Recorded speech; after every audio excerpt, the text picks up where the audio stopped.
It's a new month, which means in the world of modern magic, a new set is here to consume. Unlike its predecessor, Avatar much more closely resembles a full set. Lovingly crafted and full of flavor for fans of the series. And luckily for those who aren't, it's also coming with some serious power. So let's cut the bulk filler of this set and talk about which of the set's highest rarity cards you're going to want to get in quick, and which you want to wait for them to drop in price. As always with these, I'll be tiering them on where I expect these cards to settle in price over the coming weeks, to better inform you of when to scoop them up as singles. Remember, just because a card looks like it'll be a staple in your Commander deck, doesn't mean it will be in high demand in other decks or formats. The cards that top this list will be the most in demand and ubiquitous across Magic, which is ultimately what drives their price and makes them the chase cards. For example, let's start with a biggie. Wan Shi Tong here is about every single thing you want from a high-powered card. A cheap-costed creature with evasion that also can be cast on your opponent's turn. If you have mana to spare, you can also pump it into this bird to buff it even further. And you also get some card draw. With Flying in Vigi, it's not only going to be a great attacker, but if pumped, can also become a very effective defender too. But this isn't the real reason this card is going to be god-awful expensive. It's the triggered ability when your opponent searches their library that will do it. Commander players may be already familiar with Opposition Agent as an effective hate bear for deck searching, and one here promises to be a growing threat in higher powered tables. But it's in older constructed formats where this card is going to change the game, quite literally. In formats filled with fetch lands, turn 2, flashing one in when your opponent cracks one will be an amazing tempo play. Not only drawing a card, but also presenting a creature that will keep getting bigger. This is also why I expect this card to be in high demand in CDH too. I'd compare it to cards like Fairy Mastermind and Ledger Shredder, but I don't really think that does it justice. Wan Shi Tong here is one of my picks for the absolute top of this list, as a card players in the know will look to scoop up multiple copies of as fast as possible, for its, while not oppressive, absurdly powerful abilities that will impact multiple formats. I always like to start these kind of lists with a card that belongs at the top, followed directly by a card at the bottom, to give you an idea of the scale of this kind of set. So let's discuss the next dud card in a line of expensive, colorless mana rocks that promise incredible value far too late to matter. White Lotus Tile here is the latest of these, which doesn't generate mana unless you control at least one creature. The vision here is to pair this card with a deck that generates a mass amount of a particular creature type. Avatar gives us a bunch of ally support, which may like this, but other swarmy creature type decks like elves, goblins, and squirrels already have plenty of effective ways to cheat on mana without really needing to pay for a 4 mana clunky artifact. Ultimately, the fact it enters in tapped as well is in my mind the death blow to any potential for competitive play, as you won't be able to play it when you have already got a board to generate a ton of mana on the spot. White Lotus Tile, unsurprisingly, fits straight into the bottom of this list. I've already mentioned allies as a creature type getting a lot of support, so let's next talk about the new Haymaker designed not only for ally decks, but any go-wide strategy in white. United Front, not to be confused with United Battlefront, which also happened to be printed this year, is a new X spell that creates tokens en masse. What separates this from its sister card in Secure the Wastes is the extra white pip cost to buff your creatures, and more importantly, the fact it's a sorcery and not an instant. White already has plenty of token and pump spells, but this is a unique one, being the first to merge the two together. Interestingly, this makes it perhaps the best token generator to use with specifically Doubling Season, and the extra 1 counter it would add on top of the extra tokens. Outside of that, this card faces a lot of stiff competition in an already crowded space, with the exception of Standard. Despite the smaller card pool, isn't really slow enough in my opinion to support a deck that wants multiple copies of this. This card will be popular in Commander undoubtedly, as it's playable in any token deck, but I'd expect it to settle at a middling amount of value over time. Next, let's talk about Bumi Unleashed, an exciting card in Gruul that not only is an interesting commander, but is also an all-round high-value creature.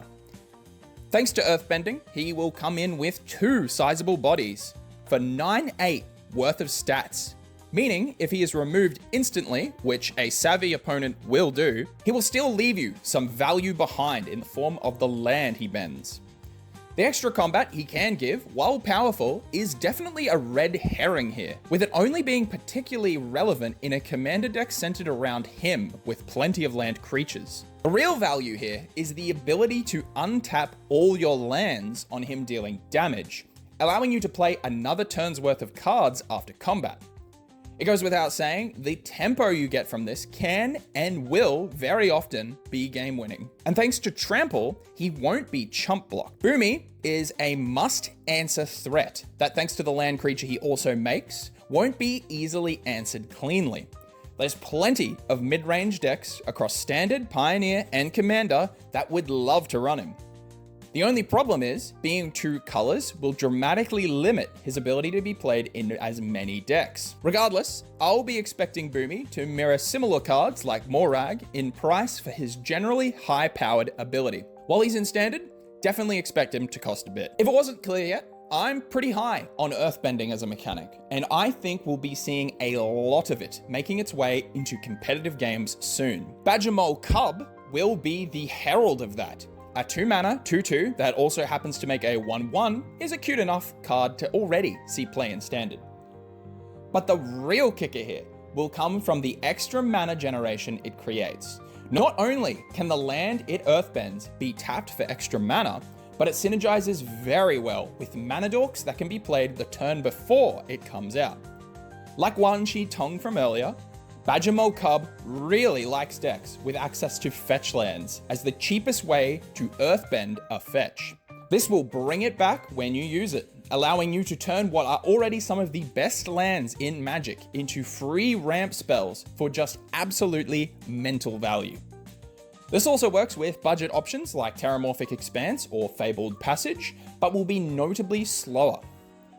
Unlike your conventional bomb mythics, Badgermole Cub is a cheap, flexible, and just generally powerful card. And being monocolored on top of that means you can and should look to jam this in just about any green deck that runs fetches. S+ card. Not much more to say, aside from that this card will be very expensive and a common fixture of competitive Magic across many formats. Now let's go from Earthbending to Firebending with Phoenix King Ozai, a 6-mana, well-statted pile of keyword soup that challenges you to bank a bunch of mana to give it even more keywords. Indestructible is more and more over the years becoming easier to get around. Personally, I'm more of a fan of the ability to use the mana he generates to cast a 4-mana play after attacking with him. Trample and Haste make for an excellent attacker, making Ozai a fantastic top-end piece for a deck looking to close out a weakened opponent. If he can't deal the finishing blow, the mana can be spent to reinforce the board or hold up more mana to retaliate against your opponent later on their turn.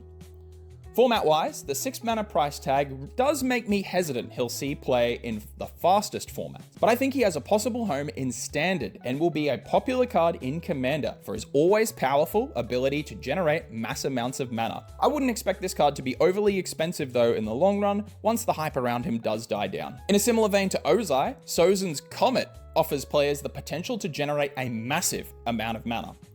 Now, as a direct call out to a good chunk of you watching and excited by this card, this is my pick for the Timmy card of the set. It's a flashy card that certainly does have the potential to insta-win the game for you, but let's take a step back and consider the hurdles that come with this. 5 mana is a lot to pay for an effect that requires setup. You need multiple creatures on the field already that are ready to attack. You need to cast or reveal this before combat, which telegraphs to your opponents to do something immediately.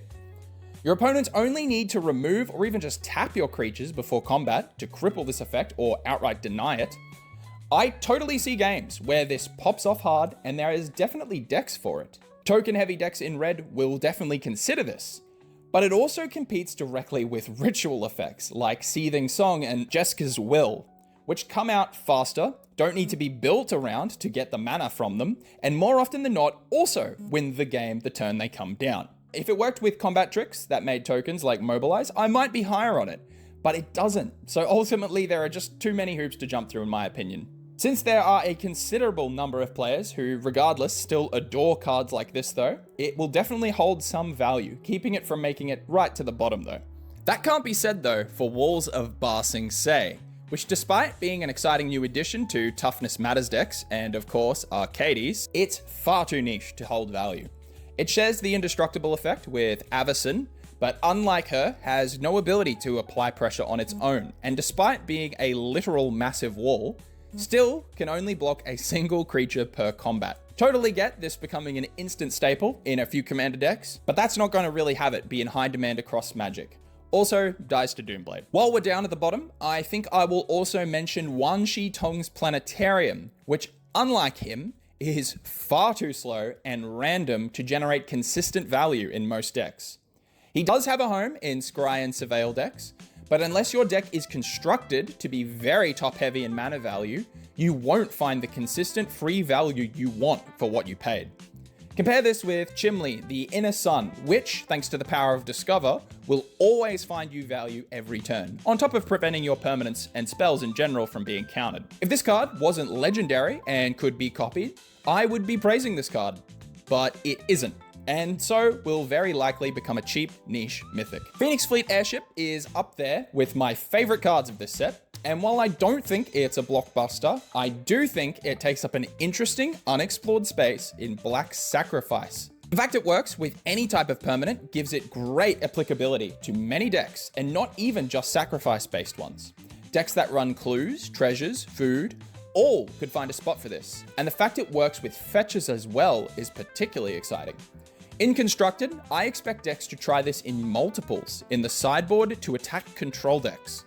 But outside of that, I think it will make a great piece of inevitability for any black-based deck that even just fetches lands. In Commander, the black artifact space isn't very populated, and this promises to be a fantastic win con in really any deck with the capacity to either offer sacrifices to it or even just clone it. Cards like this won't be in every deck, but will be in reasonable demand, so I'd expect it to hold a steady, good price. There are a few things to note with Ko the Face Stealer. Aside from appearing in the show for all of about 3 minutes, despite being a mythic, he offers black a new way to stabilize against an opponent and offer a reasonably chunky creature at the same time. This, for standard, will probably be his primary use. Though he sends all creatures to exile as they die, he does not stop death triggers beyond the first, as his second effect is not a replacement effect. Ko's potential in price is primarily driven by how much you can abuse his third ability. I've seen a few infinite mana combos pop up involving him, but the challenge will be making sure you can actually exile all the necessary creatures before performing the combo. The amount of setup makes me hesitant to Ko being a real serious contender for Chase Card. Ultimately though, I expect he will hold value, particularly while he's in standard. But I reckon over time, he will get pushed down by faster and more consistent combos that already exist in older formats. The last few cards have all been ranked pretty low, so let's talk about Appa next. This card is seriously powerful, primarily because of the flexibility it offers by finding value in a variety of situations. At a high level, Appa is a 3/4 flash flyer that can be cast as a protection spell for your non-permanents. While there's plenty of spells that already do this out there, Appa is the first that lets you replay them for their enter the battlefield effects again. There are plenty of powerful permanents that would love to be replayed, and being able to use Appa to not only do this, but brick an opponent's removal in response is fantastic. As icing on the cake, Appa generates tokens while you replay those cards, requiring your opponents to have even more removal just to prevent them from being overrun by your replayed permanents. Appa, in my mind, is a blink staple and a new toy for bounce decks that try and replay their permanents to generate enormous value. But he's also so versatile that white decks in general will love him as a protection spell and replay spell. His impact on older formats is more limited. He does have a potential infinite combo with Doc Orlok, but I think older formats will probably be keeping him from the top. I do expect him to be in very high demand regardless. Next, I want to cover the Avatar Saga cycle. These 5 cards are, in my opinion, going to be the most enigmatic of the set. As if Fable of the Mirror Breaker has taught us anything, it's to not underestimate generally good effects stapled to creatures and drip-fed over several turns. All of these cards happen to boast said generally useful effects on each chapter, but the power level of them is driven entirely by how early it can come down and how consistent you'll be able to find the value in each chapter. To that end, starting with the weakest, I believe Legend of Kiyoshi is not only the most expensive, but also doesn't really do anything initially when played from behind. Expensive mana cards need to be swingy, and despite the follow-up chapters offering you 2 creatures, I worry that paying 6 mana to do nothing in more than a few game states holds this card back. Yang Chen is a bomb in Commander, which will give her some value undoubtedly, but it's the symmetry of her second chapter that will hurt her in Constructed. Symmetrical effects are generally considered weaker if you cannot break the symmetry, which, unless you happen to be in a 4-player game, won't be happening, meaning her second step is likely a dud for 1v1. Still, her other effects are brilliant, and the flexibility they offer make her a worthy addition in decks. Sozin, while not an avatar himself, also finds himself in this tier for his instantly stabilizing first ability, before becoming a threat himself later. A fantastic card in multiples in slower games, his second mode will be invaluable in grindy matchups, and at the very least, in a game of Commander, can remove a game changer from someone's deck. His flip side is also a very scary threat, able to res multiple creatures as long as you can spend the mana, which thanks to Firebending can be used in combat for some extra value. He's a great card, and he'll absolutely see some standard play, and will hold some value. The last 2 of the bunch, Roku and Kuruk, both are a cut above the rest, as 4 mana card draw engines that become must-answer creatures. Blue is always getting new card draw, but Roku in particular offers red considerable card selection off the bat, something it's always typically struggled with. Both of these flip into powerful token generators, with Kuruk in particular rewarding you for storming off by waterbending all the tokens into an extra turn for you. Both of these cards are fantastic in many formats and in many copies. Don't be surprised if both these cards are very sought after, even years from now. From waterbending extra turns to waterbending your opponent's turn with Secret of Bloodbending. At worst, this can be used as a fog spell to stop your opponents attacking you next turn. At best, you've just made your opponent scoop and rage. The cost to get this stat is quite high. You'll need a lot of permanent tokens to tap, and being 4 blue pips, it means you can't really look to run this outside of 1 or 2 color decks. This, despite being a powerful effect, will hold it back in value. I can see it having a chance to be hot property only if lessons become valuable, either because it can be cast with maybe the new Iroh, or more likely because Return to Strixhaven coming out next year will give us some new lesson synergy. Until then, I don't expect it will carry much value, as it's just too niche and difficult to cast. The best things about Faded Firepower are that it can be cast at instant speed, and that it makes a counter on it. This allows you to float the mana on your opponent's turn and use it defensively if you need to, instead of casting this.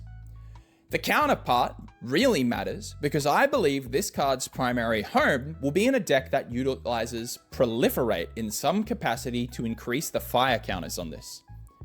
Most likely, this will find its way into some form of Izzet Burn, though, because it's a replacement effect, you won't be using it in Geist and Stan, more likely Vivi and Niv, and almost always alongside a card like Grapeshot. These commanders are already pretty popular, which will put some value on this card undoubtedly.